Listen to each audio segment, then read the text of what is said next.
క్రీస్తునందు ప్రియమైన మిత్రులారా, మీ ప్రతి ఒక్కరికి కూడా మన తెలుగు క్రైస్తవులు ప్రపంచ దేశాల ఎక్కడెక్కడ ఉన్నారో మీరందరికీ కూడా వందనాలు తెలియజేసుకుంటూ ఈ యొక్క అద్భుతమైనటువంటి వీడియోకి మిమ్మల్ని అందరినీ కూడా స్వాగతిస్తున్నాము. ప్రభు అయిన యేసుక్రీస్తు నామమున మీకు అందరికీ శుభములు. చాలా ఛాలెంజింగ్ అయినటువంటి ఒక విశేషమైనటువంటి వీడియో ద్వారా మీ ముందుకు వస్తున్నాను.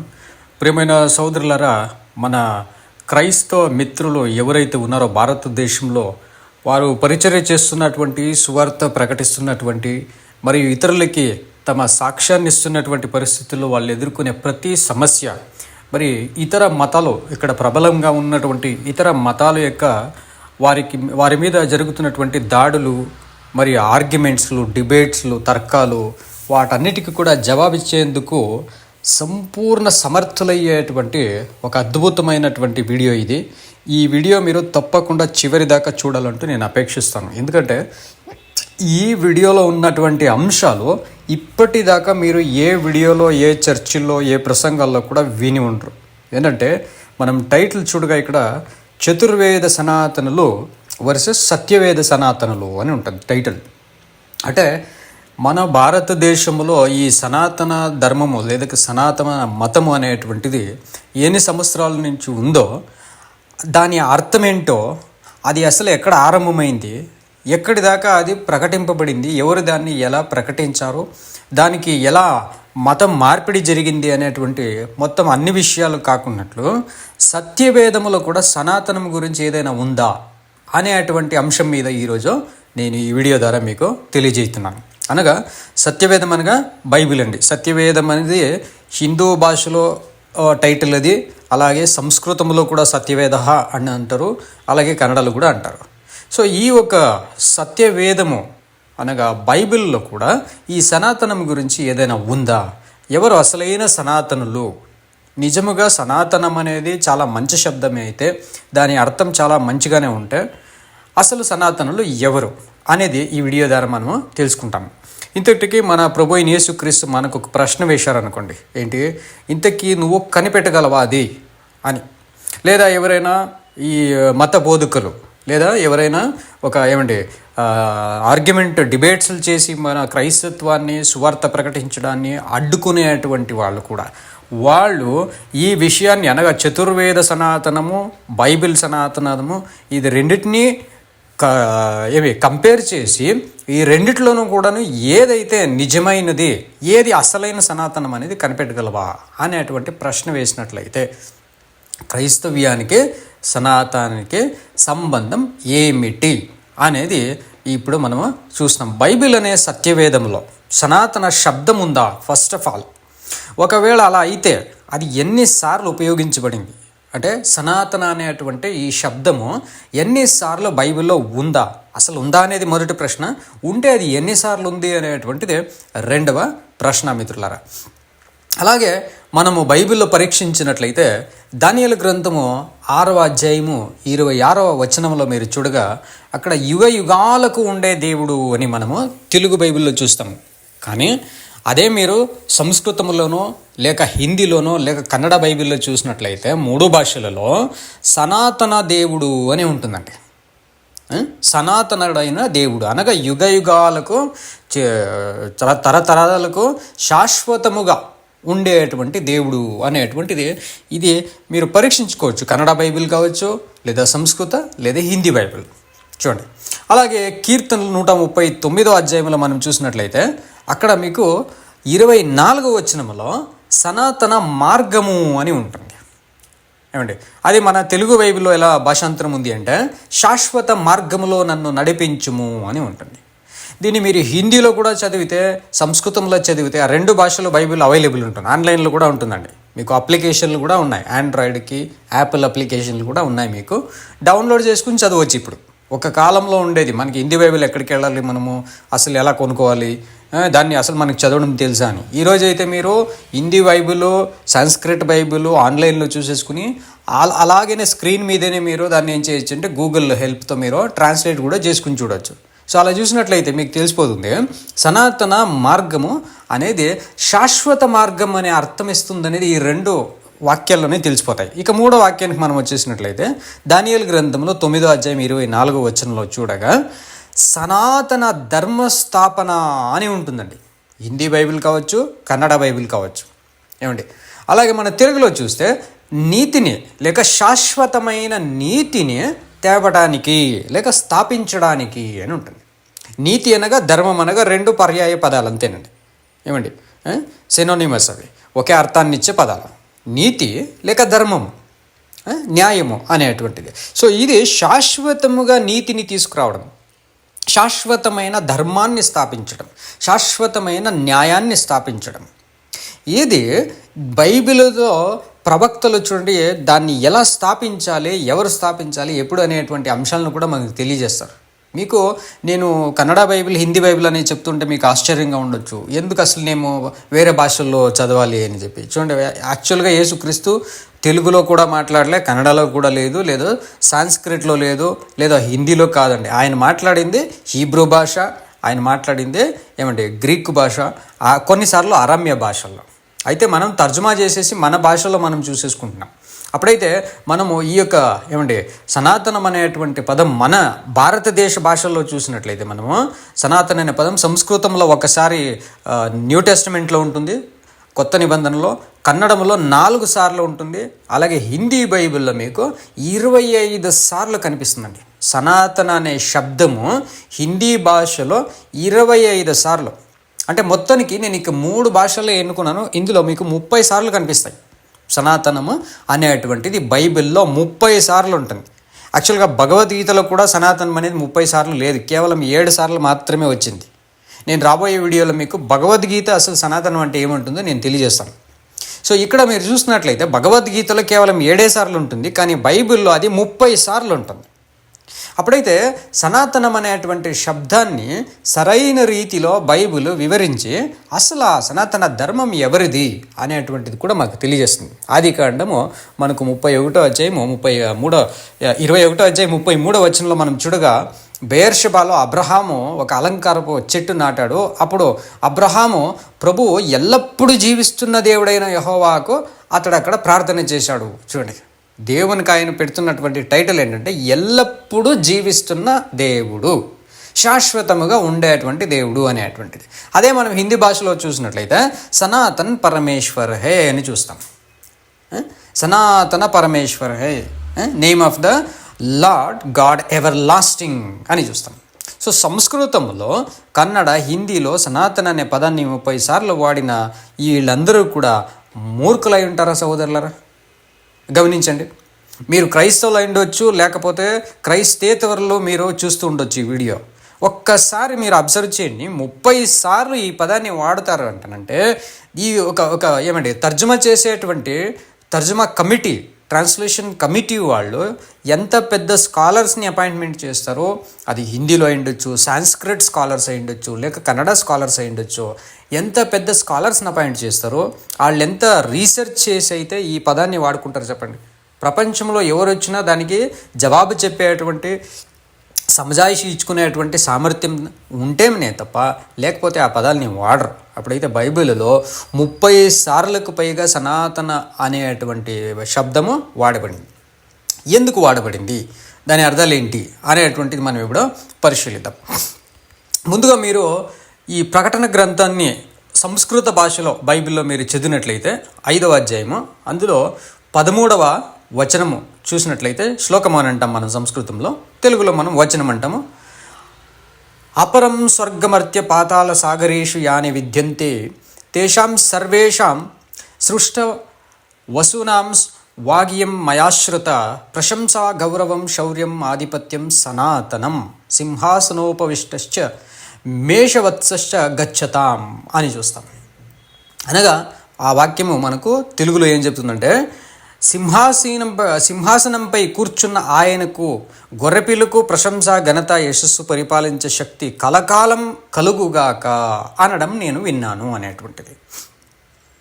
మేషవత్సశ్చ గచ్చతాం అంటే విన్నాను, అలా ఇలా చెప్తున్నారు, నేను వింటున్నాను దాన్ని.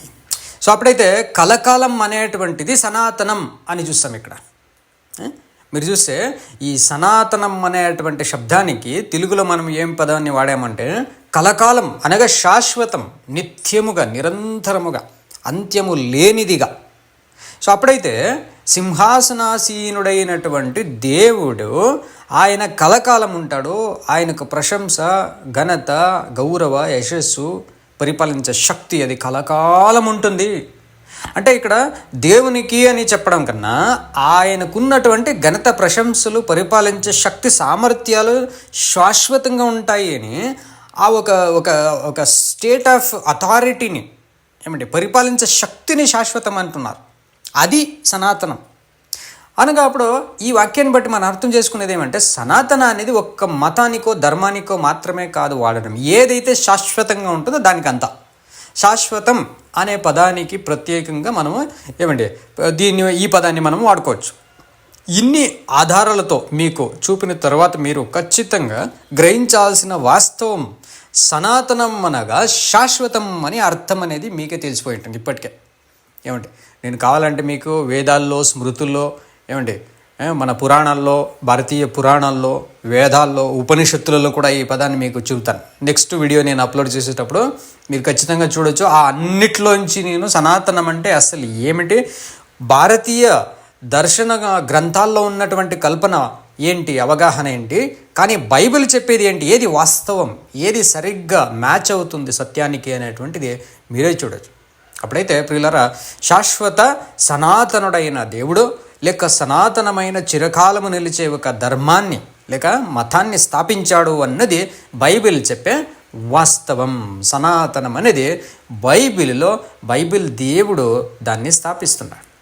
అప్పుడు మనకు ఇప్పటిదాకా అడిగినటువంటి ప్రశ్నలో మరోసారి మనము ఒక లిస్ట్ చేసుకున్నట్లయితే సనాతనము అంటే ఏమిటి, దాన్ని స్థాపించిన ఎందుకు అవసరం, స్థాపించి వారు ఎవరు, ఎలా స్థాపిస్తారు, ఆ ప్రాసెస్ ఏంటి, మరి ఎప్పుడు ఏ కాలంలో దాన్ని స్థాపించబోతున్నారు, ఎక్కడ లేక ఏ ప్రదేశంలో, నిర్దిష్టమైన భౌగోళిక ప్రదేశం ఏంటి, ఆరంభమై ఎంతవరకు విస్తరించాలి, ఏ దేశంలో, ఏ రాజ్యంలో, ఏ రాష్ట్రంలో ఆరంభమవుతుంది, ఎక్కడి దాకా ఎన్ని ప్రజలు, ఎన్ని జనాంగాల వరకు అది విస్తరమవుతుంది, లేదా అది మతాంతరమా లేక అది బలాత్కారమా, బలాత్కారంతో ఆశలు చూపించి ఇప్పుడు ఈ సనాతనులు లేక హిందువులు అని చెప్పుకునే వాళ్ళు ఏం చేస్తారంటే వాళ్ళు క్రైస్తవులు వచ్చేసి ఏదో బియ్యం ఇచ్చేసి కన్వర్ట్ చేస్తున్నారు. ఇప్పటిదాకా నేను బియ్యం ఇచ్చిన వాళ్ళని ఒక్కరిని కూడా చూడలే.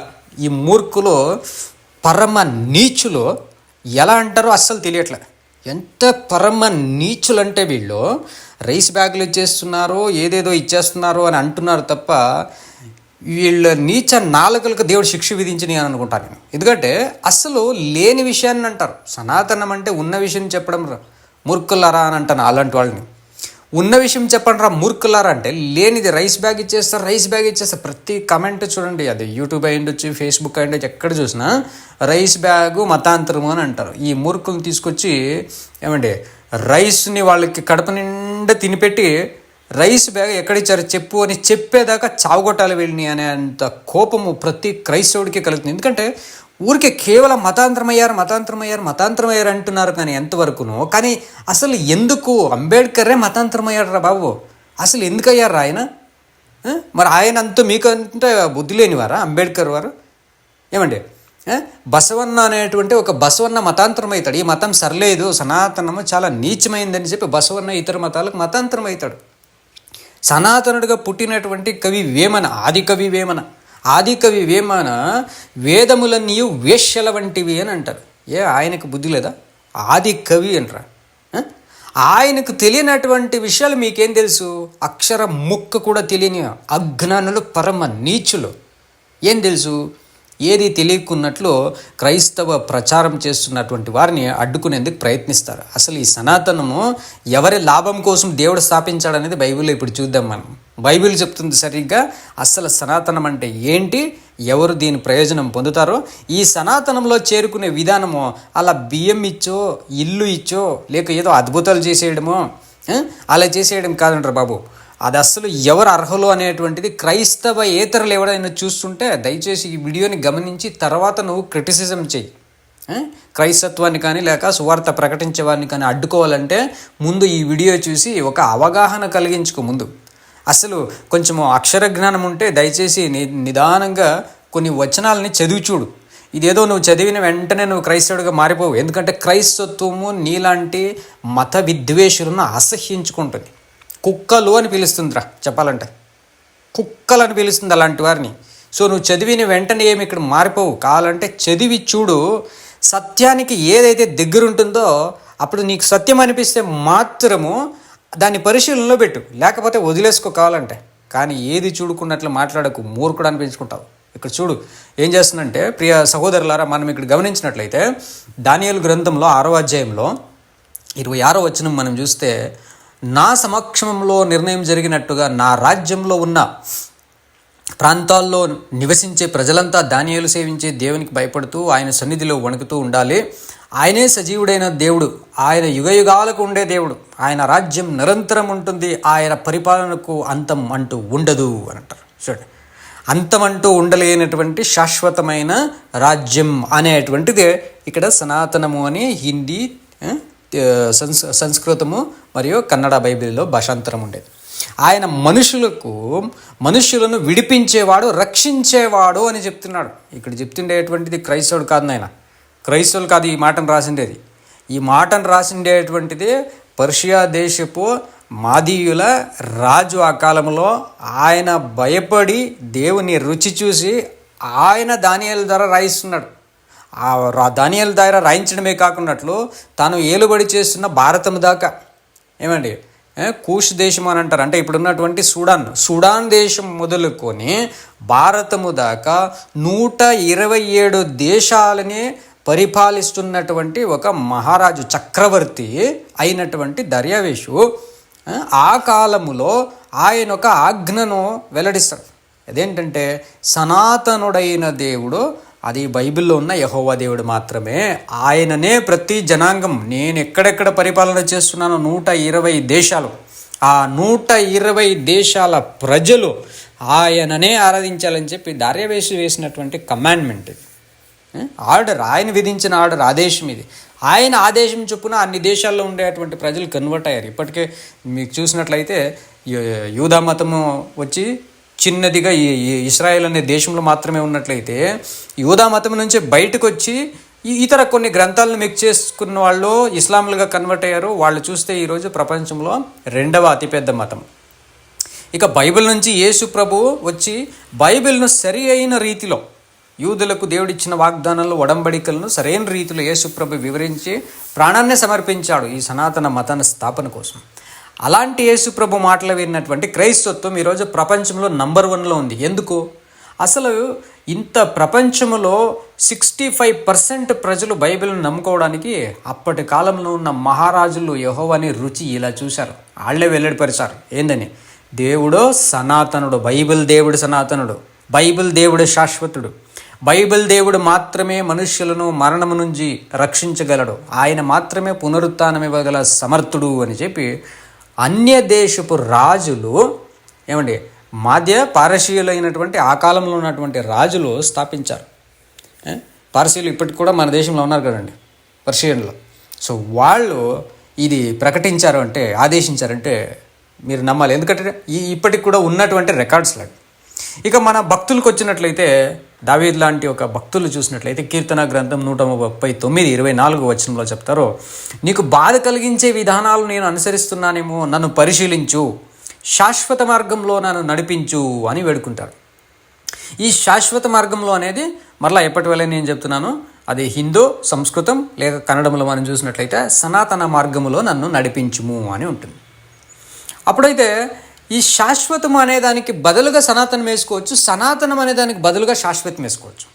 అప్పుడైతే బైబిల్ మొత్తానికి శాశ్వతం అని ఎన్నిసార్లు వచ్చిందో అన్నిసార్లు కూడా మనము సనాతనం అని వేసుకున్నట్లయితే కొన్ని వందలకు దగ్గర మనం ఒక 1000 సార్లు కూడా సనాతన అనేటువంటి శబ్దం బైబిల్లో రావాల్సింది. ప్రియులారా, మంచి భక్తులకు కూడా అది తెలుసు, బైబిల్లో ఉన్న దేవుడు మాత్రమే సనాతనుడు, శాశ్వతుడు, జీవస్వరూపుడైనటువంటి దేవుడు. అప్పుడు భగవంతుడు లేక దేవుడు లేక యెహోవా అనేటువంటి ఆయన మంచి ప్రవక్తలు కూడా సనాతన ధర్మం గురించి ప్రవచించి తెలుసుకున్నారు. ఇక అన్య దేశపు రాజులో ఇంతకుముందే మనం చూసాం, వచ్చిన వాళ్ళు కూడా తెలుసుకున్నారు. ఇకపోతే ప్రవచనంలోకి మనం వచ్చినట్లయితే దానియేలు 9:24లో తిరుగుబాటును అణిచివేయడానికి, పాపాన్ని నివారణ చేయడానికి, దోషం నిమిత్తం ప్రాయశ్చిత్తం చేయడానికి, యుగాంతం వరకు ఉండే సనాతన లేక శాశ్వతమైన నీతిని వెల్లడి చేయడానికి, దర్శనాన్ని ప్రవచనాన్ని ముద్రించడానికి, అతి పరిశుద్ధ స్థలాన్ని అభిషేకించడానికి, నీ ప్రజలకు పరిశుద్ధ పట్టణానికి 70 వారాలు విధించబడ్డాయి అని చూస్తాం. దానియేలు 9:24లో ఈ ప్రవచనమును మనం చూస్తాం. చాలా అద్భుతమైనటువంటి ప్రపంచ ఇతిహాసాన్ని మార్చేసినటువంటి ఒక ప్రవచనం అండి. ప్రపంచ చరిత్రని మార్చేసినటువంటి ఒక ఇది. సో ఈ వచనాన్ని మనము 7 భాగాలుగా మనం చేసేసుకున్నట్లయితే 7 ఇంపార్టెంట్ పాయింట్స్ ఉంటాయి, కీ పాయింట్స్ ఉంటాయి ఇందులో. సో అప్పుడు నీ ప్రజలకు పరిశుద్ధ పట్టణానికి 70 వారాలు విధించబడ్డాయి. దేనికోసము అని చూసినట్లయితే మనము పాయింట్ నెంబర్ 1 ఏంటి అని చూస్తే తిరుగుబాటును అణిచివేయడానికి. ఫస్ట్ తిరుగుబాటు అనగా దేవునికి వ్యతిరేకంగా తిరుగుబాటు చేసినటువంటి ఆ తిరుగుబాటుతనం ఉన్న తప్పులు ఏమున్నాయో దాన్ని అణిచివేయడానికి. రెండవది పాపాన్ని నివారణ చేయడానికి. తిరుగుబాటు వేరో పాపం వేరు, దీనికి అన్నిటికీ విశ్లేషణలు ఉన్నాయి. మనము డిక్షనరీలో చూసినట్లయితే నిఘంటువులో మనకు విశ్లేషణ ఉంది. సో వ్యత్యాసం ఏంటి, తిరుగుబాటుకు పాపానికి వ్యత్యాసం ఏంటి? దోషం నిమిత్తం ప్రాయశ్చిత్తం చేయడానికి కూడా. సో ఈ తిరుగుబాటు, పాపము, దోషము వీటన్నిటినీ ప్రాయశ్చిత్తం చేసి నివారణ చేసి అణచివేయడానికి యుగయుగాంతరము ఉండేటువంటి సనాతన నీతిని వెల్లడి చేయాలి లేక స్థాపించాలి, ఎస్టాబ్లిష్ చేయాలి. ఈ సనాతన నీతి అనేది స్థాపించబడితేనే తిరుగుబాటు, పాపము, దోషాలు నివారించబడతాయి. ఆ ఒక సంపూర్ణ ప్రక్రియ అనేటువంటి ఒక ప్లాన్ అది ఒక దర్శనముగా ప్రవచనముగా ముద్రించాలి. ఆ దర్శనం it's a vision, it's a plan. So దాన్ని ఏం చేయాలంటే ముద్రించాలి. ముద్రించిన తర్వాత ఈ యొక్క ప్రక్రియను కొనసాగించేటువంటి పరిశుద్ధ ప్రజలను లేక పరిశుద్ధ సంఘాన్ని, అతి పరిశుద్ధ స్థలాన్ని అభిషేకించడానికి చూడండి ఈ 6 విషయాలు చేయడానికి 7వ పాయింట్గా మనము 70 వారాలు విధించినట్లు చూస్తాం. ఒక కాలావధి. అప్పుడు ఇంతకాలము లోపలే ఈ సనాతన ధర్మము, సత్యవేదం లేక బైబిల్లో ఉన్న సనాతన ధర్మము అది నియమించబడాలి. సంస్కృతంలో సత్యవేద అని పిలువబడే బైబిల్లోనే సనాతన దైవం, సనాతన ధర్మం, సనాతన మార్గం మంచి భక్తులకు, మంచి ప్రవక్తలకు, అలాగే అన్యుల రాజులకు, చక్రవర్తులకు కూడా తెలుసు. కానీ కేవలం క్రైస్తవులకు మాత్రమే తెలియదంటే ఎంత విషాదం చూడండి. ఇంతటి విషాదానికి కారణం ఏంటి అనేది ఇప్పుడు కొన్ని మాటల్లో మనం తెలుసుకుందాం. మొదటవదిగా చూస్తే వీళ్ళు ఏంటంటే మన క్రైస్తవ మిత్రుల్లో ఉన్నటువంటి దోషాలు ఏంటంటే ఇతరుల వలె తమకు తెలియదని ఒప్పుకోరు. ఇప్పుడు ఎలా దార్యావేషు మాదీయ రాజుడు చక్రవర్తి నాకు తెలియదని ఒప్పేసుకున్నాడు, ఆయనే దేవుడు అని ఒప్పేసుకున్నాడు. రుచి చూసిన తర్వాత అయినా యెహోవాయే దేవుడని రుచి చూసిన తర్వాత తెలుసుకున్నాడు. కానీ మనం ఏం చేయమంటే మనం ఒప్పుకోం ఇతరుల ముందు. తర్వాత రెండో పాయింట్ ఏంటంటే నీతిమంతుల వలె గ్రంథాలను శోధించడానికి కూడా వెళ్ళరు. ఉదాహరణకు దానియేలు వలె లేక మన భక్తుడైనటువంటి దావీదు వలె గ్రంథాలను పరిశీలించి అది కూడా చేయరు. సంపూర్ణ బైబిల్లో ఉన్నటువంటి 66 గ్రంథాలను పరిశీలించి తెలుసుకునేటువంటి ప్రయత్నం చేద్దాం, దాన్ని కూడా ప్రయత్నించరు. ఎందుకంటే వాళ్ళకు సరైన మార్గంలో నడిపించేటువంటి సరైన లీడర్స్ లేరు, లేక టీచర్స్, కరెక్ట్ టీచర్స్ లేకపోవడం చాలామంది. మూడవదిగా కనీసం తమకు చెప్పమని ప్రవక్తలను సైతం అడగరు. అంటే ఇతరులు ఎవరైతే తెలుసుకుని వాళ్ళు చెప్పడానికి వస్తున్నారో వాళ్ళని కరెక్ట్గా నాకు ఒక బిగినింగ్ ఏంటి, గాడ్స్ ప్లాన్ బిగినింగ్ ఏంటి, గాడ్స్ ప్లాన్ ఎండింగ్ ఏంటి, ఆ ప్రక్రియ ఏంటి, ప్రతి జాతి, జనము, భాష, దేశము, కులము వీళ్ళందరికీ కూడా రక్షణ ఎలా కలుగుతుంది, అసలు ఏంటిది అని ఒక ముద్ర వేసినట్లు ఆథెంటిక్ స్టేట్మెంట్లు ఎక్కడున్నాయి అని అసలు అడగరు. వీళ్ళ ఒక ఇన్వెస్టిగేటింగ్ మెథడ్ అనే రాంగ్గా ఉంది. వీళ్ళు పరీక్షించే విధానమే తప్పుగా ఉంది. ఎందుకు ఇలా అయిపోయింది అంటే మన ఇశ్రాయేలు దేవుని ప్రజలు ఎప్పుడైతే ప్రవక్తలు గ్రంథాల ద్వారా, ప్రవక్తల ప్రవచనాల ద్వారా నడిపింపబడి ఒక దేవుని రాజ్యంగా ఉన్నటువంటి ఇశ్రాయేలు ఏమంటే మన నెబుకద్నెచ్చర్ అనేటువంటి ఒక రాజు కింద, రాజు పరిపాలనలోకి దేవుడు పంపించేస్తాడు. వాళ్ళని పంపించేసినప్పుడు బానిసలుగా చెరలో పట్టుబడి ఉంటారు. ఒక చెరను తీసుకెళ్ళినట్లు ఇజ్రాయెల్ మొత్తాన్ని తీసుకెళ్ళి నెబుకద్నెచ్చర్ రాజు ఏం చేస్తాడంటే బబులోన్లో ఉంచేసుకుంటాడు. కానీ ఆ బబులోన్ ఏమైపోతుందంటే క్రీస్తు పూర్వము 539లో ఆ రాజ్యం పడిపోతుందండి. క్రీస్తు పూర్వము 539లో ఆ రాజ్యం పడిపోతుంది. ఆ రాజ్యం పడిపోయినప్పుడు ఇక్కడ మనం ఏం చూసాము, వచనం దానియేలు 9:24-25 అక్కడ దాని గురించి బైబిల్ స్కాలర్స్లో పండితుల యొక్క సాంకేతిక వివరణ క్రీస్తుపూర్వం 539-38లో చెరలోనే ఇశ్రాయేలీలను స్వదేశానికి తిరిగి రావడానికి అనుమతించాలని సైరస్ ఇచ్చిన ఆజ్ఞతో దీన్ని గుర్తిస్తారు. అప్పుడు బబులోను అప్పుడు పడిపోయింది, కానీ అది ఎప్పుడు ఆ ఆజ్ఞ ఇస్తారో, మీరు వెళ్ళొచ్చు మీ దేశానికి, మీరు స్వతంత్రం అయిపోండి అని చెప్పి ఎప్పుడో పర్మిషన్ ఇస్తారో అని చూసినట్లయితే రెండో పూర్వకాల వృత్తాంతము 36వ అధ్యాయంలో 22-23 వచనాలు, అలాగే ఎజ్రా గ్రంథంలో 1వ అధ్యాయం 1-3 వచనాల్లో మనం చూసినట్లయితే ఈ వచనాన్ని అక్షర దృక్పథంలో తిరిగి కలిగి ఉన్నారు అని చూస్తాం. ఎవరో స్కాలర్స్. అప్పుడు వాళ్ళు ఇచ్చే డేట్ ఏంటి ఎగ్జాక్ట్గా అని చూసినట్లయితే క్రీస్తు పూర్వము 457 నుంచి 54 వరకు ఈ మధ్యకాలంలో ఇచ్చినట్లు. సో మ్యాక్సిమం స్కాలర్స్ 454 BCకి ఫిక్స్ చేసేసుకుంటారు.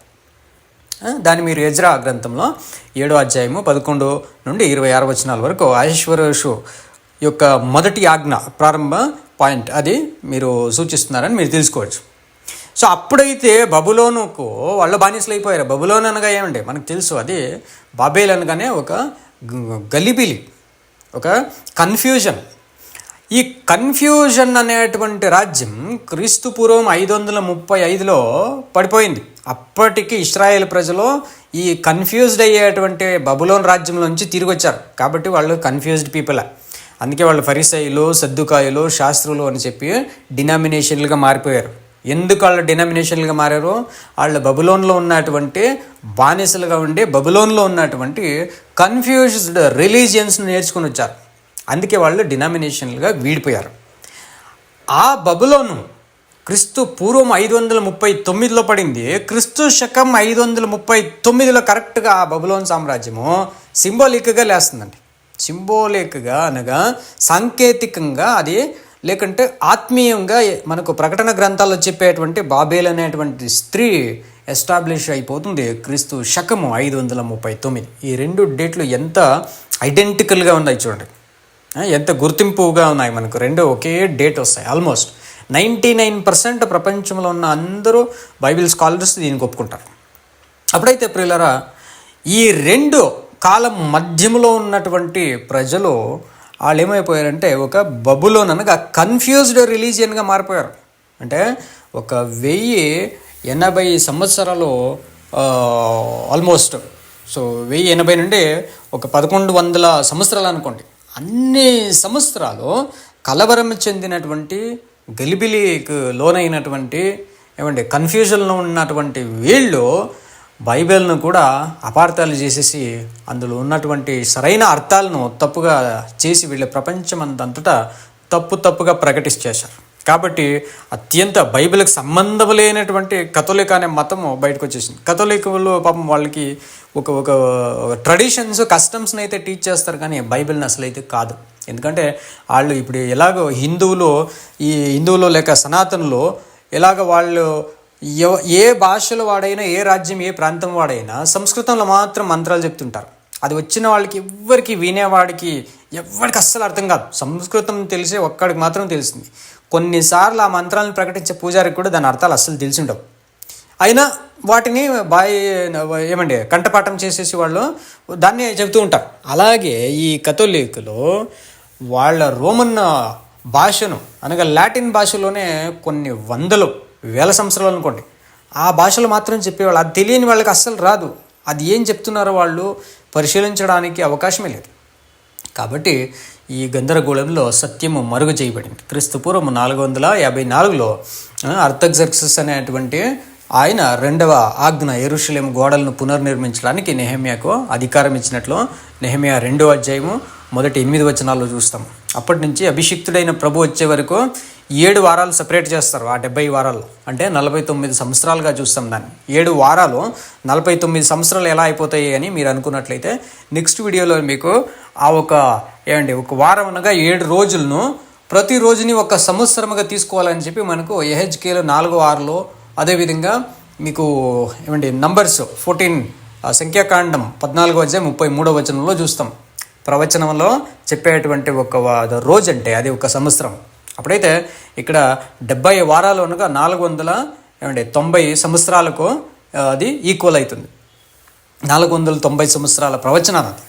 సో అందులో మిగతా 62 వారాలు అనగా 434 సంవత్సరాలు మొత్తం కలిపినట్లయితే మనకు 69 వారాలు లేదా మొత్తం 69 వారాలు 483 సంవత్సరాల కాలం ఉంటుంది. సో ప్రవచనం యొక్క ప్రారంభ దశ క్రీస్తు పూర్వం 454 నీసాన్ 1న ప్రారంభమైంది. మెస్సియా క్రీస్తు శకం 29 తిష్రీ మాసం 14వ దినము నుండి నీసాన్ 14 క్రీస్తు శకం 33 వరకు యెరూషలేములో ఆయన ఆ 33వ క్రీస్తు శకంలో మరణించాడు. ఆయన మరణించడంతో నిబంధన యొక్క అర్ధవారం అనగా 3.5 సంవత్సరాలు ముగిసింది. ఆ చివరి ఒక్క వారంలో ఉన్నటువంటి 7 సంవత్సరాలను మనము విభాగించి అర్థం చూసినట్లయితే సగం వారం అనుకో 3.5 సంవత్సరాలు అయిపోతుంది. సో ఆ మిగతా వారం మనము 36 టోటల్గా 70 వారాలు కంప్లీట్ అయిపోతాయి. అప్పుడు అన్యులకు సువార్త వెళ్ళినట్లు మనం చూస్తాం ఈ 70 వారాల ప్రవచనం. అప్పుడు అన్యులకు సువార్త వెళ్ళినప్పుడు ఏం జరగబోతుంది అని చూసినట్లయితే వాళ్ళందరూ కూడా యేసు ప్రభువు యొక్క సువార్త పిలుపుని అందుకుని వాళ్ళు ఈ సనాతనం అనగా యేసు ప్రభు స్థాపించినటువంటి సనాతనంలోకి వచ్చేస్తారు. మీకు ఇక్కడ ఒక చార్ట్ వేసి చూపించుంటాము. ఈ చార్ట్లో మీకు కొంచెం ఆ యొక్క ఐడియా వచ్చేస్తుంది. ఇక్కడ 7 వీక్స్ అంటే 49 ఇయర్స్ అని ఉంటుంది. 7 వారాలు అంటే 49 సంవత్సరాలు అని ఉంటుంది ఫస్ట్. అండ్ తర్వాత 62 వీక్స్ అంటే 434 ఇయర్స్ 434 సంవత్సరాలకు కంపారిజన్ చేసి కూడా ఉంటుంది. అది యెరూషలేము కోడలనంతా కట్టమని ఆజ్ఞాపించిన 2వ ఆజ్ఞ.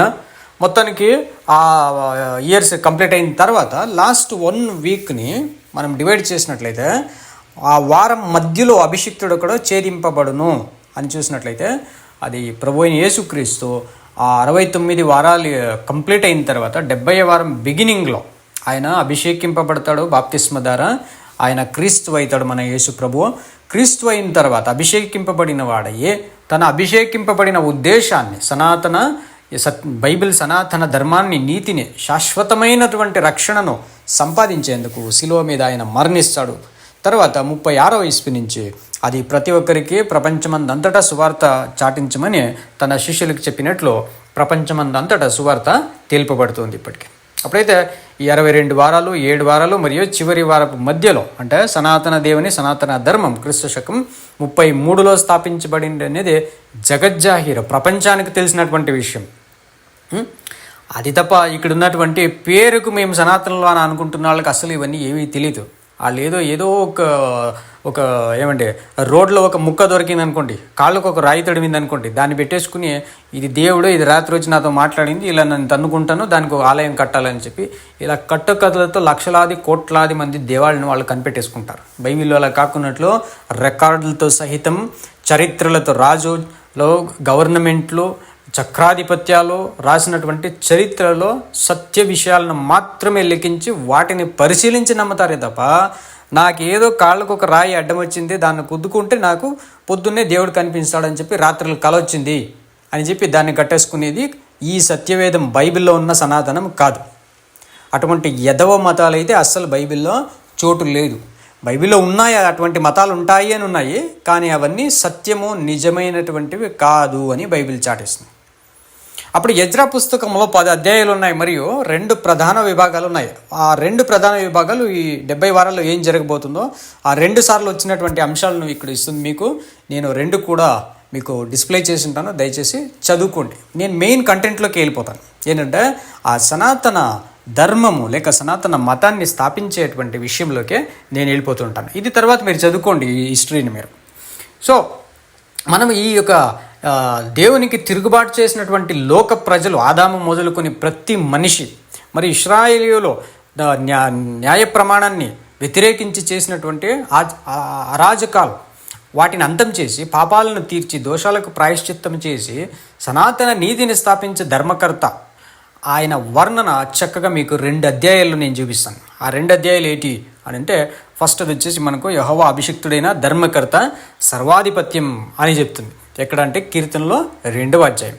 మరి సియోను రాజు యెహోవా సింహాసనాన్ని ప్రధాన యాజకత్వాన్ని అందుకుంటాడు ఎవరో ఈ ధర్మకర్త అని ఆ ధర్మకర్త గురించి ఆ స్థాపించబోయేటువంటి రక్షణకర్త గురించి వాగ్దానం చేయబడింది. ఎక్కడని చూస్తే కీర్తనలు 110వ అధ్యాయం. ఈ 2 అధ్యాయాలు మీరు చక్కగా చదువుకున్నట్లయితే ఈ 2 అధ్యాయాలు కంప్లీట్గా సనాతన ధర్మం లేక సనాతన మతము అది ఎవరో ఎక్కడ ఎలా స్థాపిస్తారు, ఎందుకోసం స్థాపిస్తారు, దానికి వ్యతిరేకము ఏ విధంగా ప్రతి గవర్నమెంట్, ప్రతి రాజు, ప్రతి ప్రభుత్వాలు ఎందుకు ఆయనకు వ్యతిరేకంగా రివర్స్ అవుతారు, కానీ ఏం చెయ్యలేక చివరిలో ఎలా అవన్నీ కూడా కొట్టివేయబడే ఈ సనాతనం ఒక్కటే శాశ్వతంగా నిలుస్తుంది, బైబిల్లో చెప్పబడిన సనాతనం అనేటువంటిది మనం ఇప్పుడు తెలుసుకుంటాం. అవును, యేసు ప్రభు క్రీస్తుగా అభిషిక్తుడైనది సనాతన ధర్మాన్ని స్థాపించి అందరినీ సనాతన దేవుని యొద్దకు నడిపించి సనాతన మార్గాన్ని తోరవడానికే తన ప్రాణాన్నే ప్రాయశ్చిత్త బలిగా అర్పించాడు అని మనము చూస్తున్నాం. అన్నింటికీ మించి భారతీయ ప్రముఖ భాషలలో సనాతన అనే పదానికి అర్థం ఇప్పటికే చూసాం. సో అది చాలా ఇంపార్టెంట్ అయినటువంటిది. మీకు రాబోయే వీడియోలో నేను భగవద్గీతలో 7 సార్లు ఉపయోగించింది కూడా వేస్తాను, అక్కడ కూడా మీకు తెలిసింది. ఇంకా అప్పుడైతే ఈ ముందు మనము ఈ భాషలను ఎందుకు నేను ఇంత హైలైట్ చేస్తున్నానంటే, అపోస్తుడైన పౌలు గారు మనకు 1 కొరింథీయులు 14వ అధ్యాయం 10వ వచనంలో ఇలా చెప్తున్నారు, ప్రపంచంలో ఎన్ని భాషలు ఉన్నా వాటిలో ఒక్కటి కూడా అర్థరహితం కాదు. అప్పుడైతే సంస్కృతంలో వాడారు, హిందీలో వాడారు, కన్నడంలో వాడారు అని చెప్పినంత మాత్రాన మీరు దాన్ని తీసివేయనక్కర్లేదు. పౌలు గారే చెప్పారు ఏమని, ప్రపంచంలో ఎన్ని భాషలున్నా అర్థం ఉంటే ఉంటుంది, అర్థహీనంగా అర్థరహితంగా మాట్లాడరు. దాన్ని మనము గమనించకపోతే మనము మూర్ఖులైపోతాం. మనకు ఏమంటే సామెతల్లో మనం చూస్తాం 18వ అధ్యాయం 13వ వాక్యంలో, గమనించకుండా జవాబిచ్చేవాడు మూర్ఖుడిగా అవమానానికి గురవుతాడు అని చూస్తాం. అప్పుడైతే మనము మూర్ఖులమనే అవమానానికి గురవకూడదు అని చూసినట్లయితే మనం ఏం చేయాలంటే ప్రతి శబ్దం, మనం వాడేటువంటి ప్రతి శబ్దము, ప్రతి అక్షరాన్ని మనము ఆ భాషలో, ఏ భాషలో వాడారో ఆ ప్రతి భాషలో కూడా మనము దాని అర్థ వివరణను కనుక్కోవాలి. సో ఇంకా పౌలు గారి మాటలు ముందు కొనసాగిస్తే ఏమంటారంటే ఆయన 14వ అధ్యాయం 7వ వచనం నుంచి 9 దాకా, నిర్జీవమైన వస్తువులైన వేణువు ఊదిన, వీణ వాయించిన, అవి వేరు వేరు స్వరాలు పలకకపోతే వాడిన వాయిద్యం ఏదో ఎలా తెలుస్తుంది అని అంటారు.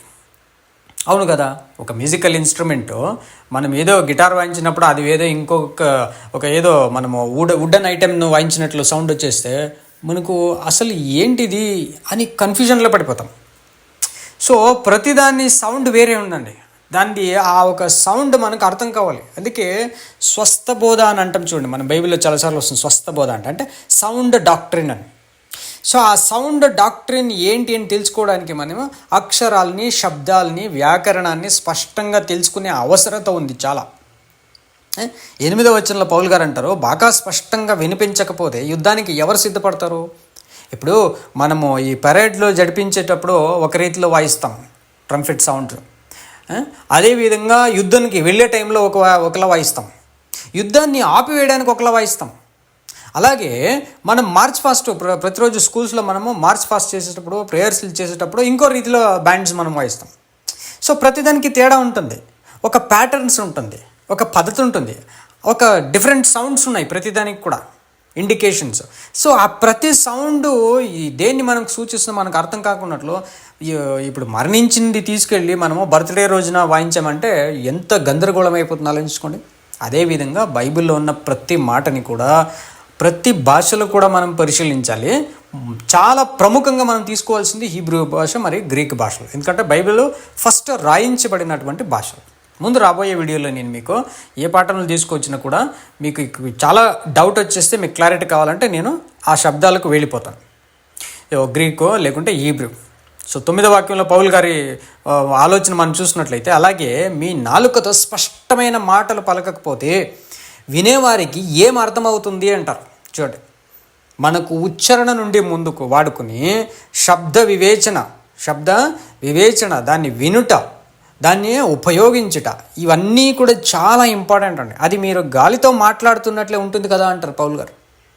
మీరు మాట్లాడింది ఏదో కరెక్ట్గా మాట్లాడలేదంటే, ఇప్పుడు కొన్ని యాసల్లో చూడండి, మన తెలుగు రాష్ట్రంలో చూసినట్లయితే కొన్ని ప్రాంతాల్లో ఉన్న యాస మరో ప్రాంతాల్లో ఉండదు. కాబట్టి ఏమైపోతుందంటే ఈ ఏ యాస మాట్లాడుతున్నా అర్థం కాదు, మనకు బిగినింగ్ విన్న వెంటనే మనకు అర్థం కాకుండా పోతుంది. అందుకే ఈ విధంగా టెక్స్ట్ ఉన్నట్లయితే, మనకు లిటరేచర్ ఉన్నట్లయితే కనీసం చదివి వారి యాసలో వాళ్ళు మాట్లాడుకోవచ్చు. కానీ text is very important, literature very important. ఎందుకంటే మన యాసలు మారినట్లంతా టెక్స్ట్ మారదు, అక్షరం అలాగే ఉంటుంది. అందుకే దాన్ని అక్షరము అని అంటాము. అక్షరం అంటే క్షరము కానిది, నాశనము కానిది అని అర్థం. అప్పుడు రైటింగ్ కూడా, రిటన్ డాక్యుమెంట్ కూడా, అది కూడా సనాతనమే, అది కూడా శాశ్వతమే.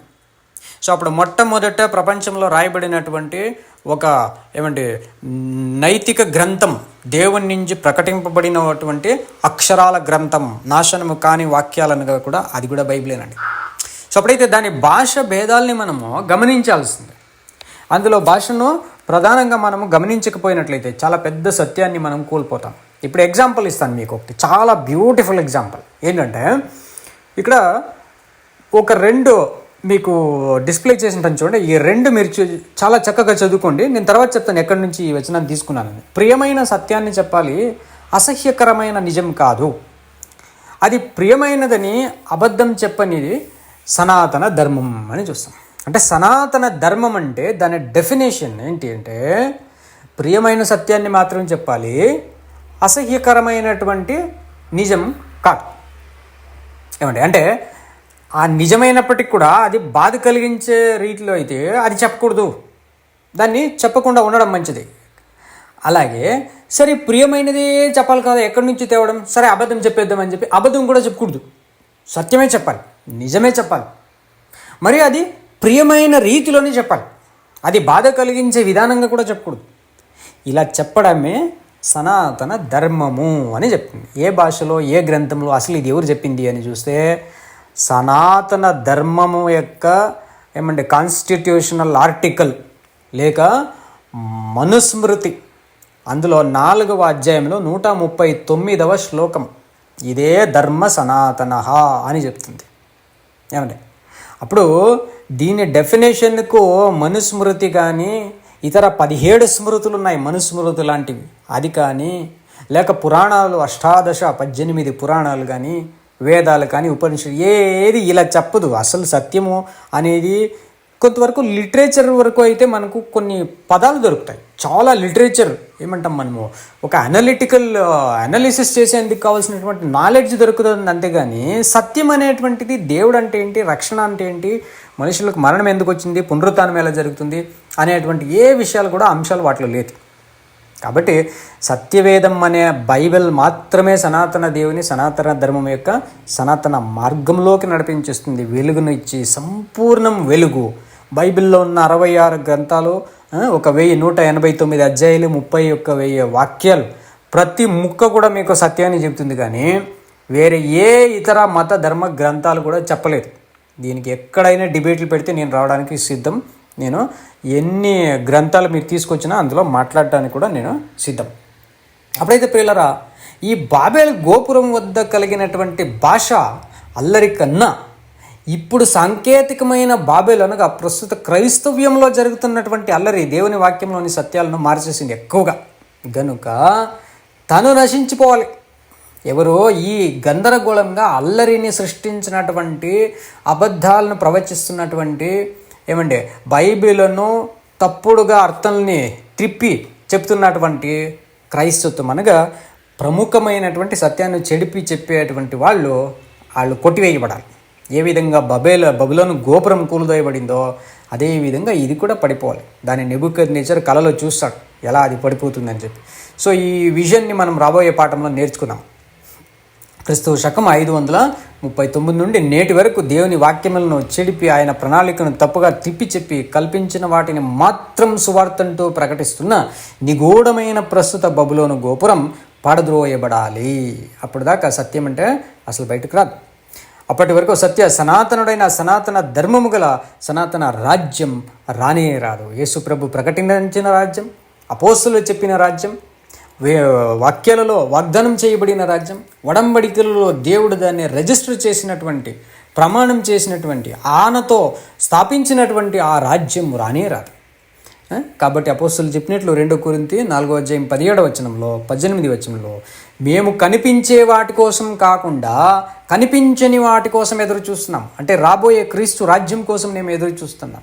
మేము ఆ క్రీస్తు రాజ్యంలో ఉండాలని ఎదురు చూస్తున్నాం. కాబట్టి క్షణమాత్రం ఉండే స్వల్ప బాధ దానికి ఎన్నో రెట్ల అధికమైన అత్యద్భుతమైన వైభవానికి మమ్మల్ని సిద్ధం చేస్తూ ఉంది. చూడండి, ఇప్పుడు ఉన్నటువంటి క్రైస్తవత్వంలో చాలామంది 99% ఏంటంటే ఇప్పుడే మీరు ఇలా జీవించేస్తారు, మీ కుటుంబం అలా అయిపోతాయి, మీ పిల్లలు ఇలా అయిపోతారు, మీకు అలాంటి జాబ్ దొరుకుతుంది, ఇలాంటి అమ్మాయి దొరుకుతుంది, అబ్బాయి దొరుకుతారు, డబ్బు దొరుకుతుంది, ఎంత చెత్త విషయాల్ని సువార్తగా ప్రకటిస్తున్నారండి. మీ మనస్సాక్షి నిజంగా అది ఏమైపోతుందో అసలు తెలియదు. ఎక్కడైనా గుచ్చుకోదా? ఈ వచనాలు చూస్తే మనము రాబోయే కాల ఆశీర్వాదం కనిపించిన వాటిని మనం నమ్ముతున్నాం. అది ఎప్పటికీ ఉండే వైభవం. అది ఈరోజు వచ్చి రేపు వెళ్ళిపోయేది కాదు. కనిపించేవి కొంతకాలమే ఉంటాయి, కానీ కనిపించనివి శాశ్వతంగా ఉంటాయి. అదే సనాతనం అంటే. యేసుక్రీస్తు రాజ్యం ఒక్కటే సనాతనమైనది, శాశ్వతమైనది. అది ఒక్కసారి వచ్చిందంటే ఇంకెప్పటికీ యుగ యుగాలు, కోట్లాది సంవత్సరాలు అది అసలు ఇంకొకడికి వెళ్ళదు. అలాంటి శాశ్వతమైన రాజ్యం యేసు ప్రభు స్థాపించబోతున్నారు. ప్రసంగి గ్రంథంలో 3:11 మనం మీద చూస్తున్నాము.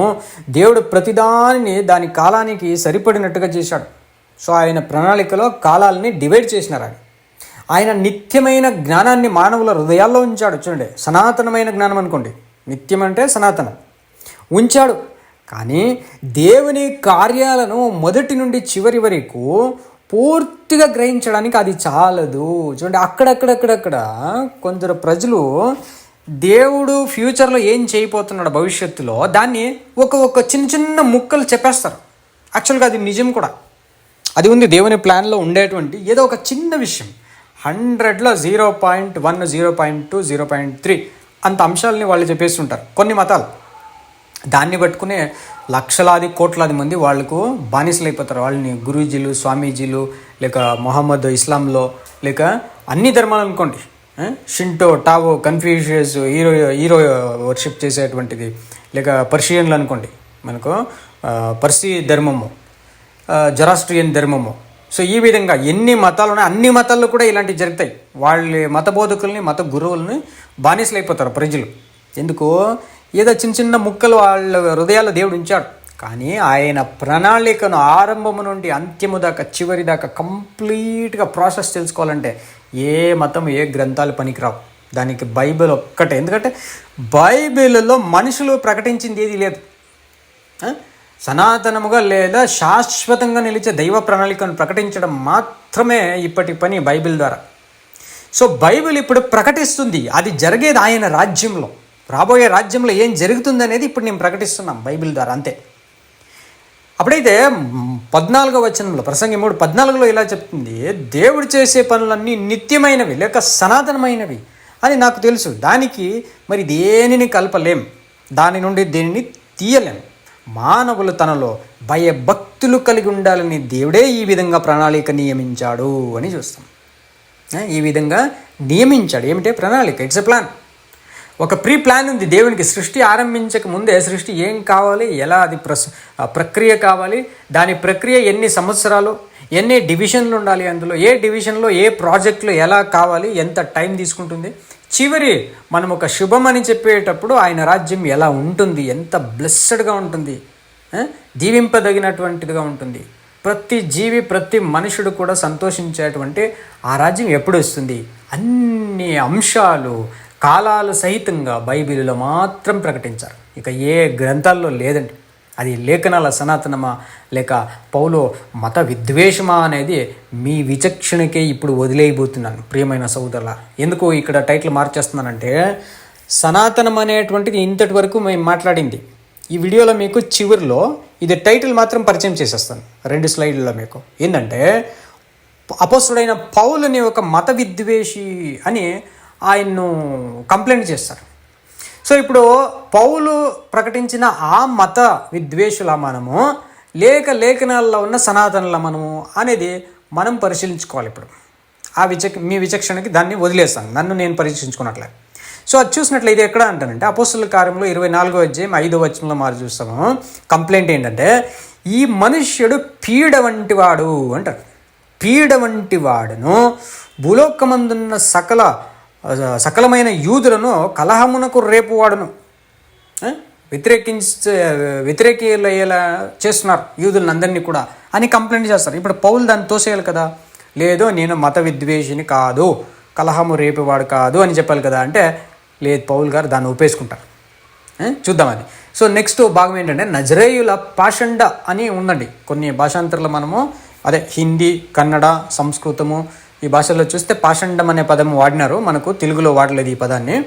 ఏమండి, మీరు దయచేసి ఈ కన్నడము లేకపోతే సాంస్క్రిట్ లేకపోతే హిందీ ఈ బైబిల్లో చూసేసుకుంటే డెఫినెట్గా మీకు ఈ పదం దొరుకుతుంది. నేను ఊరికే వేయలేనండి.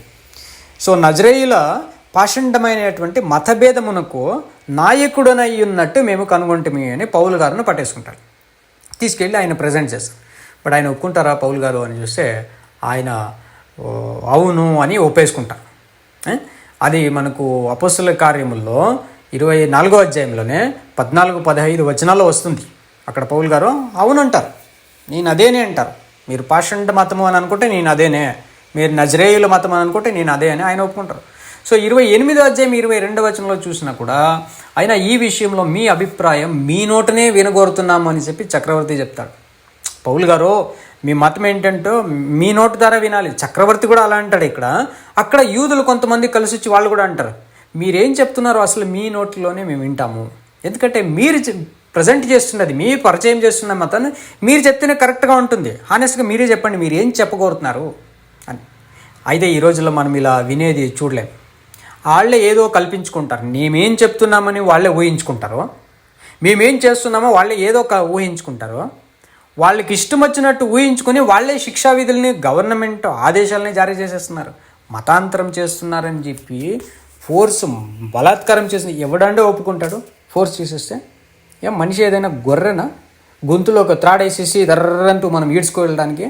అసలు ఏమో మనుషులకు కుక్కల్ని ఈడ్చుకెళ్ళినా కూడా కుక్క కూడా కరిచేస్తుంది. సో అప్పుడైతే కరువుకున్నట్లు వచ్చేంత ఎదవలా ఇక్కడున్న మనుషులు. అట్లయితే మీరు సాటి వాళ్ళంతా అంత ఎదవలని మీరు అనుకుంటున్నారు. మీరు అనుకుంటే మీకన్నా ఎదవి ఇంకెవడు ఉండడు. సో ఆ విధంగా ఎవడు ఇక్కడ మతాంతరం చేయట్లేదు. బై ఫోర్స్గా వాళ్ళని ఒక గొంతుకు ఒక తాడేసేసి వాళ్ళని రొయ్యమని ఏడ్చుకుంటూ వెళ్ళి ఎవడు మతాంతరం చేయలేడు. కాబట్టి మేమేం చెప్తున్నామో మా మాటల ద్వారా విన్న తర్వాత మీరు డిసైడ్ చేసుకోండి, ప్రశ్నించండి. మీరు ఎంత కావాలో ప్రశ్నించండి, సత్యాన్ని వాస్తవాన్ని బయటకు తీయడానికి. ఇక్కడ వచనంలో ఏముందంటే ఈ మతభేదం గురించి అన్ని చోట్ల అభ్యంతరాలు ఉన్నాయని మాత్రం మాకు తెలుసు అని అప్పటికే ఉందండి. ఇది క్రీస్తు శకం 1వ శతాబ్దంలో జరిగింది. చూడ అప్పటికే వాళ్ళు చెప్తారు యూరోప్లో అంతా ఈ మతం గురించి కలవరం ఉంది, ఏషియాలోనూ ఉంది అని అంటారు. అప్పుడు యూరోప్లో, ఏషియాలో, ఆఫ్రికాలో అప్పటికే సమస్యలు 1వ శతాబ్దంలోనే ఉన్నాయి. ఒక చక్రవర్తి కూడా ఇలా అంటాడు, అక్కడ ఉన్నటువంటి యూదులు కూడా ఇలా అంటున్నారు. కాబట్టి ఒక మనిషి చెప్తున్నటువంటి విషయాల్ని ఆ మనిషి ద్వారా ముందు వినాలి. విన్న తర్వాత మనం డిసైడ్ చేసుకోవాలి. తన మతద్వేషణని మోపిన ఆరోపణను తోసివేయక తానే ఒప్పుకున్న మతభేదం ఏంటి అని చూస్తే పౌలు గారు అపోస్తలుల కార్యంలో 24:14-15 ఇలా చెప్తున్నారు. అయితే ఒక సంగతి మీ ఎదుట ఒప్పుకుంటున్నాను అంటారు. చూడండి పౌలు గారు, ధర్మశాస్త్రంలో, ప్రవక్తల గ్రంథాల్లో రాసి ఉన్నవన్నీ నమ్మి నీతిపరులకు అనీతిపరులకు పునరుద్ధానం కలుగుతుందని వీరు నమ్ముతున్నట్లుగానే నేను కూడా దేవుని నమ్ముక ముంచి వారు మతశాఖ అని పిలిచిన ఈ మార్గంలో, అంటే దాన్ని పాషండము అని అంటారు, ఆ పాషండ మార్గంలోనే నా పూర్వీకులు దేవుణ్ణి ఆరాధిస్తున్నాను. ఈ విధంగా నేను దేవుని పట్ల, మనుషుల పట్ల ఎప్పుడూ నా మనస్సాక్షి నిర్దోషంగా ఉండేలా చూసుకుంటున్నాను అని అంటారు. ఇదండి అస్సలైన సనాతనం. మనుస్మృతిలో చెప్పిన డెఫినేషన్కు బైబిల్ ఫిట్ అవుతుంది, కానీ బైబిల్లో మనుస్మృతి రెండిట్లో ఉండేటువంటి ఏ డెఫినేషన్కు కూడా ఇక్కడున్న సనాతన గ్రంథాలు ఏవి మ్యాచ్ కాదు. చెప్పేది వాళ్ళు కల్పించుకునేది సత్యము అని, చేసేది మాత్రం సంపూర్ణం అసత్యం. అందుకే అప్పటికాల 12వ శతాబ్దంలో బసవన్న అనేటువంటి ఒక మహాక్రాంతివీరుడు, మత క్రాంతివీరుడు లేచి ఆయన చెప్పేశాడు, విప్రులు చెప్పేది ఒకటి, వాళ్ళు చేసేది ఒకటి అని అంటారు. మా గ్రంథాలంతా చెప్పేది సత్యము అని చెప్పి అబద్ధాన్ని దాంట్లో బాగా లోడ్ చేసి పెట్టినారు. కొన్ని లక్షల శ్లోకాలు, కొన్ని లక్షలండి, తక్కువ కాదు, అంతింత కాదు. ఎందుకంటే ఒకటి అబద్ధమైంది తెలిస్తే మరొకటి రావాలి కదా వెంటనే. సో ఇది అబద్ధం అంటే ఇంకొకటి రావాలి, అది అబద్ధం అంటే ఇంకొకటి రావాలి, ఇలా చేసుకుంటూ వెళ్ళిపోతున్నారు. సో ఇంచుమించు 6 లక్షలకు పైగా ఉన్నాయి. నేను రాబోయే వీడియోలు మీకు అది అందజేస్తాను. అయితే బైబిల్లో అలా లేదు. మీరేమి ఒక మతభేదము అని అంటున్నారో, ఎస్ నేను దానికి చెందినవాడే అని అంటారు పౌలు గారు. చూడండి, బట్ అది ఏంటి అనేటువంటి అంశాన్ని మీరు విని నిర్ణయించుకుంటే అది మంచిదా చెడుదా, న్యాయమా అన్యాయమా, పరిశీలనకు రండి. నేను ఎప్పటికీ రెడీ అంటారు పౌలు గారు. అలాగే నేటి క్రైస్తవుడు కూడా ఎవరైతే సిద్ధపడతాడో, ఎవడైతే శాస్త్రాలను పరిశీలిస్తాడో అటువంటి సహోదరుడు, అటువంటి సహోదరి అంత పౌలు గారు చెప్పినటువంటి కాన్ఫిడెంట్గా బోల్డ్గా నిలుచుకొని ఎక్కడ కోర్టుకి తీసుకెళ్ళినా కూడా ఆ కోర్టులో కూడా చెప్పుకోవచ్చండి. ఏమంటే మీడియా ముందైనా కోర్టు ముందైనా ఎక్కడైనా చెప్పుకోవచ్చు. సనాతన ధర్మస్థాపన తర్వాత నీతిమంతులకు అనీతిమంతులకు ఇద్దరికీ కలుగబోయే ఆ రక్షణ ఏమిటి, అది ధర్మశాస్త్రాలలో ప్రవక్తల గ్రంథాల్లో ఎక్కడ రాయబడింది అని మీరు కనుక్కోవాలి. మీరు కనుక్కున్నట్లయితే మీరు పౌలు వలె చెప్పడానికి సిద్ధమైపోతారు. మనం సిద్ధంగా ఉండాలి అనేటువంటిది అపోస్తలుల పేతురు యొక్క ప్రార్థన చూడండి. ఎందుకంటే పేతురు చెప్తారు, మీరు మిమ్మల్ని ప్రశ్నించే వారికి ఎల్లప్పుడూ సిద్ధంగా ఉండండి అంటారు. ఏం చెప్పాలి మనము? పౌలు గారు ఇక్కడ చెప్తున్నారు అపోస్తలుల కార్యములు 20:26, కాబట్టి మీ అందరి రక్తం విషయంలో నేను నిర్దోషినని మిమ్మల్నే సాక్ష్యంగా పెడుతున్నాను. ఎందుకంటే దేవుని సంకల్పాన్ని మీకు పూర్తిగా ప్రకటించకుండా నేనేమీ దాచుకోలేదంటారు. అంటే దేవుని ప్రణాళిక 66 గ్రంథాలు, ప్రతి గ్రంథంలో ప్రతి అధ్యాయం ప్రతి వచనంలో దాచబడినటువంటి దేవుని ప్రణాళిక కంప్లీట్గా ప్రజెంట్ చేస్తారు అపోస్తలులు. అలాగే ఈరోజు నువ్వు నేను తెలుసుకున్నట్లయితే మాత్రం మనం ఇంత బోల్డ్గా చెప్పగలం. మనం సువార్త ప్రకటించిన తర్వాత, మన నోటి ద్వారా విన్న తర్వాత, విని కంప్లీట్గా వాళ్ళు అడిగిన ప్రతి ప్రశ్నకు మనం సమాధానం చెప్పిన తర్వాత ఎవరైనా వాళ్ళు నాశనం అయితే దాని బాధ్యత మన మీద ఉండదు. కానీ తప్పుగా చెప్పినట్లయితే ఆ బాధ్యత మన మీదే ఉంటుంది. ఉన్న విషయాన్ని ఉన్నట్లు చెప్పక దాన్ని తిప్పి చెప్పినట్లయితే, తెలియని పరిస్థితుల్లో ఏదో నోటుకొచ్చింది చెప్పేసినట్లయితే, తెలియని ప్రజల్ని వాళ్లకు తెలియకున్నట్లు కన్ఫ్యూజ్ చేసి ఏదో ఒక మాట చెప్పేసి ఆ ప్రార్థన చేయండి దేవుడు మీకు వెల్లడిపరిచేస్తాడు, ఆ ఉపవాసం చేసేసుకోండి, ఆ సరిగ్గా నమ్మకం ఉంచండి అని ఏదో ఒకటి చెప్పి వాళ్ళని ఆ టైం పాస్ చేసేసి అలా పంపించేస్తే దేవుడు మిమ్మల్ని దోషునిగా నిర్ధారిస్తాడు. వారి రక్తానికి మీరు జవాబు చెప్పని అవసరం ఉంటుంది. దయచేసి అక్కడ యూదులు చెప్పినట్లే చెప్పండి, మీ అభిప్రాయం మీ నోటనే వినుగోరుతున్నాం అనే నేర్చుకునేందుకు ట్రై చేయండి. ఈ మా ఛానల్ ద్వారా మేము ప్రతి విషయాన్ని మీకు ప్రకటిస్తామండి. దయచేసి చివరిలో యోబు మరియు ఇంకొక భక్తుడు వాళ్ళిద్దరూ చెప్పినటువంటి వాక్యం, దీన్ని మీకు చివరి లాస్ట్ మెమొరీ వర్స్గా మీకు చెప్తున్నాను. ఏంటంటే 12వ అధ్యాయం 11వ వాక్యంలో, అంగిలి అనగా నాలుక ఆహారమును రుచి చూసినట్లు చెవి మాటలను పరీక్షింపదా అంటాడు భక్తుడైన యోబు. యవనస్తుడైన ఎలీహు ఇలా అంటాడు అదే వచనాన్ని 34వ అధ్యాయము 3వ వచనంలో, అంగిలి ఆహారమును రుచి చూచినట్లు చెవి మాటలను పరీక్షించను. ప్రియులారా, ఈ వీడియోను దయచేసి ఇప్పుడు మరోసారి మీరు వెనక్కి వెళ్ళి వినండి ఇంకోసారి. ఎందుకంటే ప్రతి మాటను మీరు ఏ విధంగా మీరు ఆహారాన్ని నాలుక మీద ఉంచుకొని రుచి చూస్తారో అలాగే ప్రతి శబ్దాన్ని, ప్రతి అంశాన్ని, ప్రతి సెంటెన్స్ను మీరు పరీక్షించాలి. శాస్త్రబద్ధమా, వాక్యానుసారమా, దేవుని ప్రణాళికకు సరిగ్గా ఉందా, అందరికీ కలిగేటువంటి రక్షణకు మీకు నడిపించేందుకు ఇది సమర్థంగా ఉందా అనేటువంటి అంశాలని మీరు పరీక్షించుకొని, అవును ఇక్కడ సత్యమే ఉన్నదని అన్నట్లయితే మాత్రము దాన్ని నమ్మమంటూ మిమ్మల్ని రిక్వెస్ట్ చేసుకుంటున్నాము. రాబోయే వీడియోలో ఈ అన్ని అంశాలు మనకు ఈ సనాతనం యొక్క అనేటువంటిది ఇతర మత గ్రంథాలు ఏం చెప్తున్నాయి, మరి బైబిల్ దానికి జవాబు ఏమిస్తుంది, బైబిల్కి ఇతర మత గ్రంథాలకి కంపేర్ చేసి చూసినట్లే బైబిల్ ఒక్కటే సత్యమని ఎలా నిరూపించగలము అనేటువంటిది ఇంకా చాలా విశాలంగా రాబోయే వీడియోలో మీకు ప్రజెంట్ చేస్తాను. దేవుని ప్రణాళిక నేర్చుకోవాలని కోరు వాళ్ళు ప్రతి ఒక్కరు కూడా మాకు కింద కమెంట్ చేయండి. ఎవరికైనా నోట్స్ కావాలంటే కింద కమెంట్ చేయండి, మేము నోట్స్ పంపిస్తాము. అలాగే మీరు లైక్ చేసి సబ్స్క్రైబ్ చేసుకోమంటూ నేను ప్రత్యేకంగా చెప్పనక్కర్లేదు. ఎందుకంటే వీడియోలో ఉన్నటువంటి కాంటెంట్ మీ ఆత్మీయ జీవితాన్ని వెలిగించిందని మేము బలంగా నమ్ముతున్నాము. ఎందుకంటే మేము బలపడ్డాము కాబట్టి. సో మీరే సబ్స్క్రైబ్ చేసుకోవడం కాకున్నట్లు ఇతరులకు మీరు షేర్ చేసుకున్నట్లయితే ఈ యొక్క వెలుగు, సువార్త వెలుగు మీరు ఇతరులకి షేర్ చేసినట్లయితుంది. మీరు కష్టపడి చేసేటువంటి పని మీ పరంగా నేను చేసేసి మీ చేతిలో ఉంచుతున్నాం. దయచేసి ఇది అందరికీ మీరు షేర్ చేసి అందరికీ కూడా ప్రభు వాక్యం అనే వెలుగును అందించమంటూ మిమ్మల్ని అందరినీ రిక్వెస్ట్ చేసుకుంటూ ఈ వీడియో ద్వారా ఇంతటితో ముగిస్తున్నాం. దేవుడు మిమ్మల్ని దీవించునుగాక. ఆమెన్.